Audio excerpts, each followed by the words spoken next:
not going to force the issue. Most important to us at the moment was that the judge, in recognition of really important free speech and political speech interests, acknowledged that it would be an excessively broad use of his injunction power, which is prohibited by the federal rules as well as the United States Constitution, for him to have issued an order that would have resulted in the campaign being forced to take down videos. So we're very gratified about how it came out. In fact, you had suggested that you believe there might be some political motivation to the timing of this request for videos come down. Can you talk about that? Well, it's certainly conceivable. I think it's just as conceivable that the timing was used as a pressure point as much as being the result of frank political motivations. Everyone I've dealt with on the other side has been a complete gentleman. You were claiming fair use as since being but that's a slow work. It's not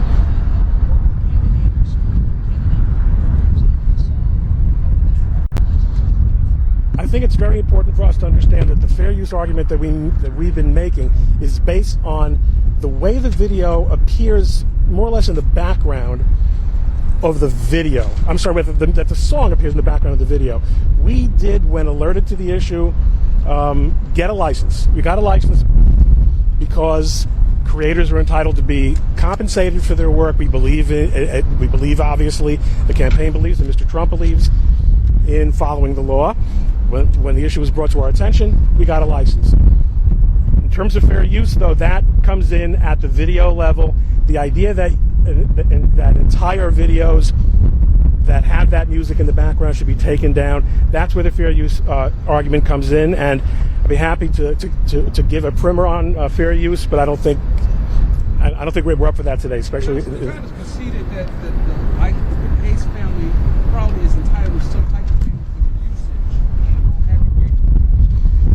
usage. We actually have not conceded that.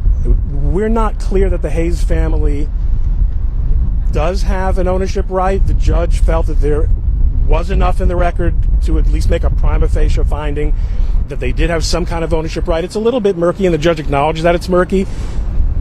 That is something that we're going to actually be talking about. Before we left court, we spoke to the Hayes attorneys and to Mr. Hayes III about trying to work something out. We want this to be as cooperative a process as possible going forward. Mr. Coleman, can you talk a little bit about the political part of this that you brought up in the courtroom? Do you think that this all came to be because we are so close to the election?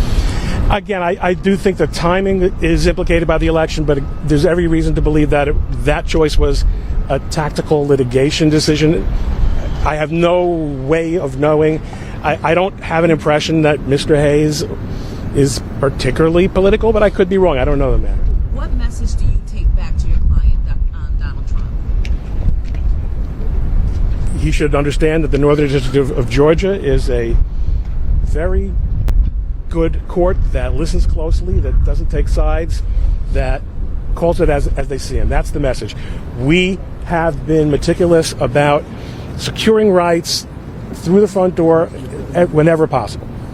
So you will not play this song again? Will you direct your client again? We actually already directed our client, and if one of our submissions that was filed on Friday night stated in a declaration by the deputy campaign manager that out of consideration for the sentiments of the Hayes family and in order to avoid further litigation on that score, we would stop playing it. So it's not being used anymore.